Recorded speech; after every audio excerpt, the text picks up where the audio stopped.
Hello students and welcome to the video tutorial of biology class 9th. I am your biology teacher Mohammad Suleiman.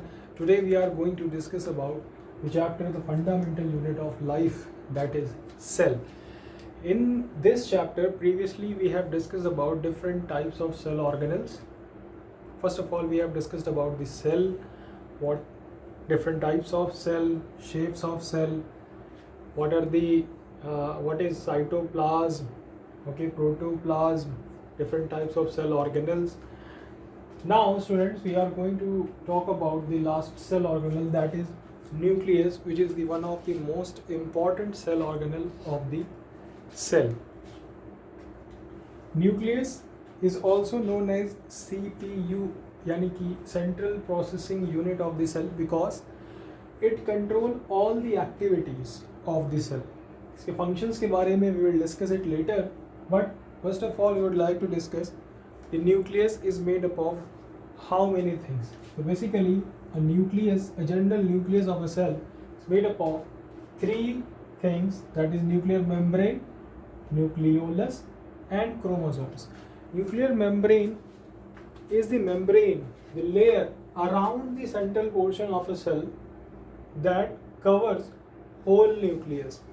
It is double membrane always, and these are the gaps between the membrane, these what we known as nuclear pore, and these nuclear pore are very selective in nature, which allows certain amount of specific protein, solutes, enzymes, hormones, anything in and out of the nucleus.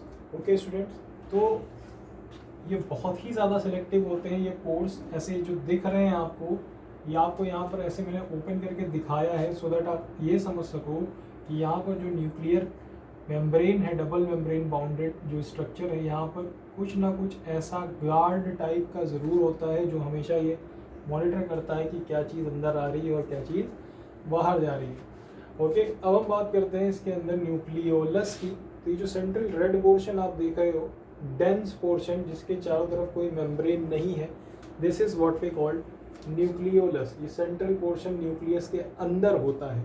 Okay students, और इसी तरीके से इस nucleus के अंदर आप ये जो थ्रेड लाइक स्ट्रक्चर्स, ये फाइबर लाइक स्ट्रक्चर्स देख रहे हो, इन्हें कोई हम क्रोमेटिन फाइबर्स भी कहते हैं, जो कि हमारे क्रोमोसोम्स का ही पार्ट है। तो जो हमारा एक और चीज़ हम न्यूक्लियोलस में डिस्कस करना चाहेंगे, दैट जो न्यूक्लियोलस होता है इसमें किसी भी तरीके की कोई मेम्ब्रेन नहीं होती है ऊपर, और ये हमारे प्रोटीन के सिंथेसिस में बहुत ही अहम रोल प्ले करता है न्यूक्लियस के अंदर। अब इस न्यूक्लियस के जो फंक्शंस हैं उनकी अगर हम बात करें, तो सबसे पहला फंक्शन जो मैंने अभी बताया था स्टार्टिंग में, that it plays an important role in maintaining the different actions, और we can say the different mechanisms of the cell. CPU of the cell की तरीके से काम करता है, सबसे पहला। दूसरा, जेनेटिक मटेरियल इसके अंदर प्रेजेंट होता है। जेनेटिक मटेरियल कहते हैं बेटा वो मटेरियल जो हमारे पेरेंट्स से ऑफस्प्रिंग में जो किसी भी कैरेक्टर को ट्रांसफ़र करने में हेल्पफुल हो, ऐसा जो मटेरियल होता है। कैरेक्टर मतलब कि किसी ऑफस्प्रिंग के या जो भी आने वाली ऑफस्प्रिंग्स हैं किसी पेरेंट्स की, उनके अंदर कैरेक्टर कैसे होंगे, उनके बॉडी कलर कैसा होगा, आई कलर कैसा होगा, हेयर कलर कैसा होगा, शेप कैसा होगा बॉडी का, बोलने की आवाज़ कैसी होगी, ये सारी जो है ये अलग अलग कैरेक्टर्स हैं। और ये कैरेक्टर जो होते हैं वो हमेशा ट्रांसफ़र होते हैं पेरेंट से ऑफस्प्रिंग में, और ये ट्रांसफ़र होने के लिए किसी एक किसी मीडियम की ज़रूरत पड़ती है, that's what we call genetic material. Okay, तो ये जेनेटिक मटेरियल भी इसी न्यूक्लियस के अंदर ही होता है। दूसरा फंक्शन हो गया। तीसरा हम बात करते हैं बेटा, न्यूक्लियर मेम्ब्रेन जो है यहाँ पर इसकी हमारी, ये प्रोवाइड करती है एक तरीके का चैनल। जैसे मैंने बताया जो पोर्स यहाँ पर प्रेजेंट हैं, ये चैनल प्रोवाइड करते हैं डिफरेंट प्रोटीन्स को इन और आउट करने में। और सबसे इम्पॉर्टेंट रोल और बेटा ये कि ये जो न्यूक्लियर मेम्ब्रेन है हमारी, ये न्यूक्लियर मेम्ब्रेन इसी न्यूक्लियस के जस्ट बाहर की तरफ अगर आप किसी सेल के स्ट्रक्चर को देखो, से पूरे सेल के स्ट्रक्चर को देखो, तो जो न्यूक्लियर मेम्ब्रेन है ये हमारी आगे जुड़ी रहती है। ये जो आउटर मेम्ब्रेन है हमारी एक और एंडोप्लाज्मिक रेटिकुलम से जुड़ी हुई होती है, ठीक है। और ये कहीं ना कहीं हमारे राइबोसोम्स के साथ जुड़ करके प्रोटीन सिंथेसिस में हेल्पफुल होती है। अब बात करते हैं बेटा तीसरा, जो कि क्रोमोसोम इसका पार्ट है। क्रोमोसोम में जो आपको क्रोमेटिन फाइबर्स दिख रहे हैं, इसी को ही अगर मैं मैग्नीफाई करके दिखाऊं तो एक क्रोमोसोम का स्ट्रक्चर कुछ ऐसा दिखता है, ठीक है, जस्ट लाइक दिस। अब इस क्रोमोसोम के अंदर डीएनए हमारा प्रेजेंट है। इसको बहुत अच्छे से समझिएगा। जैसे हमने जेनेटिक मटेरियल की बात करी, तो जेनेटिक मटेरियल और कुछ नहीं, यही क्रोमोसोम है, या क्रोमोसोम के अंदर जो प्रेजेंट डीएनए है वही हमारा जेनेटिक मटेरियल है। तो क्रोमोसोम ऐसा होता है दिखने में जिसमें कि ये दो हिस्से जो दोनों तरफ हैं, इन दोनों को हम कहते हैं सिस्टर क्रोमेटिड, वो इधर भी हैं और इधर भी। इनके जो सबसे लास्ट पॉइंट हैं दोनों तरफ, इनको हम टीलोमियर्स कहते हैं। टीलो का मतलब ही होता है डिस्टेंट। और इसके सेंटर में जो ये कंस्ट्रक्शन आप देख रहे हो एकदम बीचों बीच में सिकुड़ेंस ही है, ये हम कहते हैं इसको सेंट्रोमियर, सेंटर में। और इसके अंदर जो आप ये हेलिकल स्ट्रक्चर देख रहे हो, that's what we call DNA. DNA का फुल फॉर्म आप सभी को पता ही है, डीऑक्सीराइबोज न्यूक्लिक एसिड। क्योंकि ये न्यूक्लियस के अंदर एसिड है, इस वजह से हम इसको न्यूक्लिक एसिड कहते हैं। तो न्यूक्लिक एसिड के नाम पर आप डीएनए एग्जाम्पल याद रख सकते हैं। प्लीज़ ये चीज़ याद रखिएगा। क्रोमोसोम्स को अगर बेटा हम ओपन करके देखें, थोड़ा सा मैग्नीफाई करते हैं, ओपन करते हैं, तो हमें ऐसे सर्कुलर रिंग लाइक स्ट्रक्चर्स दिखते हैं जिनके ऊपर थ्रेड जो है वो रैप्ड अप है। और इसको फर्दर हमने और ओपन करके देखा तो ये ऐसे दिखाई देते हैं। इनको हम कहते हैं न्यूक्लियोसोम। और न्यूक्लियोसोम बेटा और कुछ नहीं, हमारे हिस्टोन प्रोटीन और डीएनए को जोड़ करके बनाया गया एक हिस्सा है। अब आप बात करेंगे कि डीएनए को ऐसे रैप अप क्यों किया गया। देखिए बेटा, एक सेल का जो शेप और साइज होता है वो माइक्रोमीटर्स में होता है, ठीक है। लेकिन जो हमारा डीएनए है उसकी लेंथ अप्रॉक्सीमेटली 2 मीटर या उससे ज़्यादा होती है। तो सोचो एक माइक्रोमीटर जो कि आपको दिखाई नहीं देता, उसमें मीटर्स की लेंथ का डीएनए कैसे आएगा। तो उसको हम क्या करते हैं, सेल में वो वाइंड अप होता है। जैसे आपने धागे की रील देखी है, उस रील में आपको पता है कि धागा कितना भी लंबा हो, उस रील में पूरा का पूरा लपेटा जा सकता है। वैसे ही ये हिस्टोन प्रोटीन्स होते हैं जिनके ऊपर डीएनए को हम ऐसे रैप कर देते हैं, ऐसे ऐसे, तो ये न्यूक्लियोसोम बना देता है। इसको हम बीड्स ऑन स्ट्रिंग भी कहते हैं, ठीक है। ये क्वेश्चन अक्सर पूछा जाता है, नीट में भी इसको पूछा गया है, ये बहुत इंपॉर्टेंट क्वेश्चन है। और अगर इसको फर्दर हम ओपन करके देखें तो हमारा डीएनए ऐसा कुछ दिखता है, जो कि डबल हेलिकल स्ट्रक्चर, हेलिक्स कहते हैं जो ऐसे स्ट्रक्चर बनता है, ठीक है, just like this is what we call helix. ये सिंगल हेलिक्स है, अभी इसी को मैं डबल कर दूं तो ये डबल हेलिक्स। तो हमारा जो डीएनए होता है वो कैसा है, डबल हेलिकल स्ट्रक्चर, ठीक है, which was structure of DNA was given by Watson and Crick. ये चीज़ आप याद रखिएगा। इन दोनों साइंटिस्ट को इसके लिए नोबेल प्राइज़ मिला था।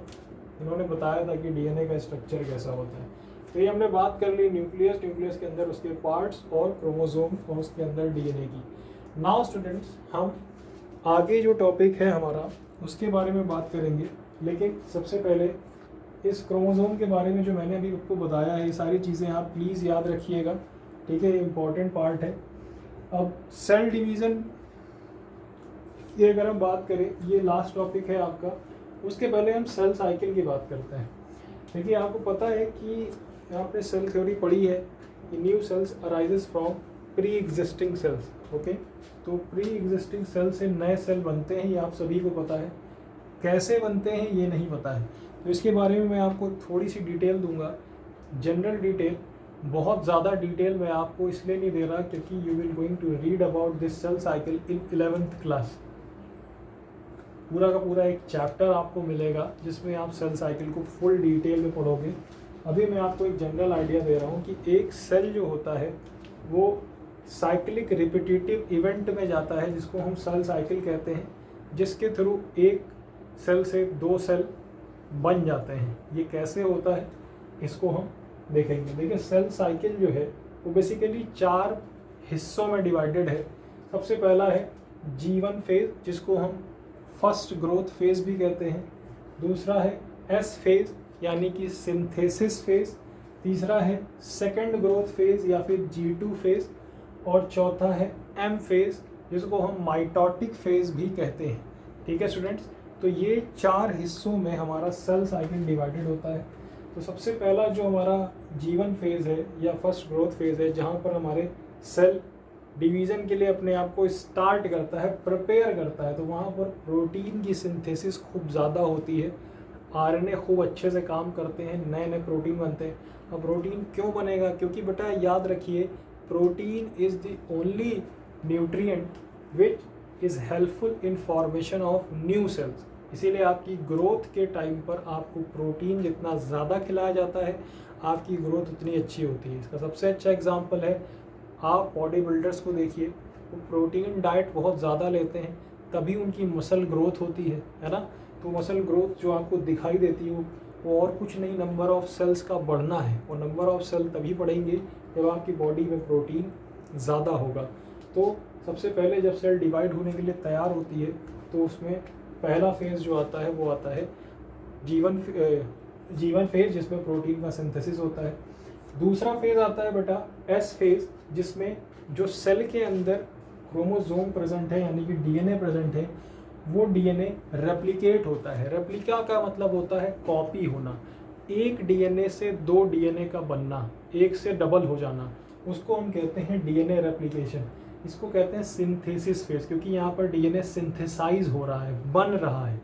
इसके बाद हमारा सेकेंड ग्रोथ फेज आता है, जो कि एक शॉर्ट इंटरवल है डीएनए रेप्लिकेशन और सेल डिवीज़न के बीच का, जहाँ पर हमारा ये वाला जो डीएनए रेप्लिकेशन स्टार्ट हुआ था यहाँ ख़त्म हो जाता है और डीएनए रिपेयर यानी कि आफ्टर रेप्लिकेशन जो डीएनए हुआ है पूरी तरीके से रिपेयर होकर एकदम तैयार हो जाता है G2 फेज़ में। और लास्ट में हमारा जो M फेज़ है यानी कि माइटोटिक फेज़, वहाँ पर हमारा जो सेल है पूरी तरीके से तैयार हो जाता है अपने आप को डिवाइड करने के लिए, जिसमें कि न्यूक्लियस पहले 2 हिस्सों में डिवाइड होता है, देन उसके बाद साइटोप्लाज्म 2 हिस्सों में डिवाइड होता है। जैसे मान लीजिए ये एक सेल था जिसके अंदर ये न्यूक्लियस है, तो ये कुछ ऐसे डिवाइड होगा। पहले न्यूक्लियस आपस में खिंचाव शुरू हो जाता है लाइक दिस, ठीक है। अब देखिए ऐसे, तो आगे चल करके यहाँ पर आप देखो तो सेल आपको कुछ ऐसा 2 न्यूक्लियस पहले डिवाइड हो गए, फिर उसके बाद अंदर का जो साइटोप्लाज्म है वो भी डिवाइड हो जाता है। फर्दर फिर आपके 2 सेल नए बन जाते हैं जस्ट लाइक दिस। तो इस तरीके से हमारा सेल डिवीज़न माइटोटिक फेज में जा कर के पूरा हो जाता है, ठीक है। सेल साइकिल हमारी पूरी हो जाती है। अब बात करते हैं बेटा सेल डिवीज़न की, कि इस जो प्रोसेस जो हमने इतनी पढ़ी सेल साइकिल, इसमें सेल डिवाइड जो हो रहा है वो 2 बेसिस पर होता है। एक होता है मियोसिस और दूसरा होता है माइटोसिस। देखिए एक चीज़ आपको मैं बता दूं, एग्जाम्पल के तौर पर आप ये याद रखो कि हर सेल में नंबर ऑफ क्रोमोसोम जो होते हैं वो सेम होते हैं। जैसे ह्यूमंस की बात करें तो ह्यूमंस में अगर कोई भी एक सेल निकाल लो, ठीक है, मान लीजिए। लेकिन इसके पहले मैं आपको एक और चीज़ बता दूं कि हमारी बॉडी में 2 टाइप की, जनरल 2 टाइप की सेल होती हैं। एक होती है हमारी जर्म सेल और दूसरी होती है हमारी सोमैटिक सेल। जर्म सेल कहते हैं बेटा उन सेल्स को जो हेल्पफुल होती हैं आगे की ऑफस्प्रिंग बनाने में। लेकिन जो सोमैटिक सेल्स हैं, अदर देन जर्म सेल जितनी भी हैं वो सोमैटिक सेल्स हैं। अब जो जर्म सेल हैं उनका एग्जाम्पल है हमारे सेक्स सेल, जैसे कि sperm as well as ovum. Sperm in case of male and ovum in case of female, जिसको आपने 8th क्लास में पहले ही पढ़ा है। अब हम बात करेंगे सोमैटिक सेल्स की। तो इन सेक्स सेल्स को छोड़ करके बॉडी में जितनी भी सेल्स हैं, चाहे वो स्किन की सेल हो, हेयर की सेल हो, आइज़ की सेल हो, टीथ्स की सेल हो, बोन्स की सेल हो, वो सारी की सारी क्या हैं, सोमैटिक सेल्स। तो इन दोनों सेल्स को डिवाइड किया गया दो बेसिस पर, या दो तरीके से ये डिवाइड होते हैं। तो जो हमारी जर्म सेल्स होती हैं उनमें बेसिकली हमारे दोनों ही चीज़ें देखने को मिलती हैं, लेकिन जो मियोसिस वाली कंडीशन है, अब देखिए मैंने कहा क्या कि नंबर ऑफ क्रोमोसोम किसी भी सेल में क्या होता है, बराबर होता है। तो जैसे ह्यूमंस की बात करें तो हम ह्यूमंस में नंबर ऑफ जो क्रोमोसोम्स है वो कितना होता है, 46। ओके, तो 46 नंबर ऑफ क्रोमोसोम, हमारे टोटल नंबर ऑफ क्रोमोसोम एक सेल में कितने हैं, 46, यानी कि इसका हाफ कितना, 23। तो हम टोटल नंबर ऑफ क्रोमोसोम को 2n से रिप्रेजेंट करते हैं। तो जैसे ह्यूमन में 46 क्रोमोसोम है तो हम यूँ लिख सकते हैं कि 2n बराबर 46, तो n बराबर कितना हो जाएगा, 23। ये चीज़ आप याद रखिएगा, ठीक है। अब जब हम डबल की बात करते हैं, इसको हम कहते हैं डिप्लॉइड, ठीक है, या फिर डाइप्लॉइड। और जो n है, सिंगल है, उसको हम कहते हैं हैप्लॉइड। ये बेसिक टर्मिनोलॉजीज़ है, ये आपको याद रखनी पड़ेंगी। अब बात करते हैं सेल डिवीज़न की। तो देखिए माइटोसिस में क्या होता है बेटा, जो नंबर ऑफ क्रोमोसोम है उसमें जो सेल है, जैसे मैंने यहाँ पे लिख दिया मैंने 2n। तो जो ह्यूमन की अगर हम बात कर रहे हैं तो 2n बराबर कितना होता है, नंबर ऑफ क्रोमोसोम 46। तो यहाँ पर जब सेल डिवाइड होगी तो एक सेल से दो सेल जब बनेंगी तो दोनों के अंदर क्रोमोसोम नंबर कितना होगा, 2n और 2n, यानी कि पहले सेल में कितना था, 46, और यहाँ पर भी जो नए दो सेल्स बनेंगे उनमें कितना कितना होगा,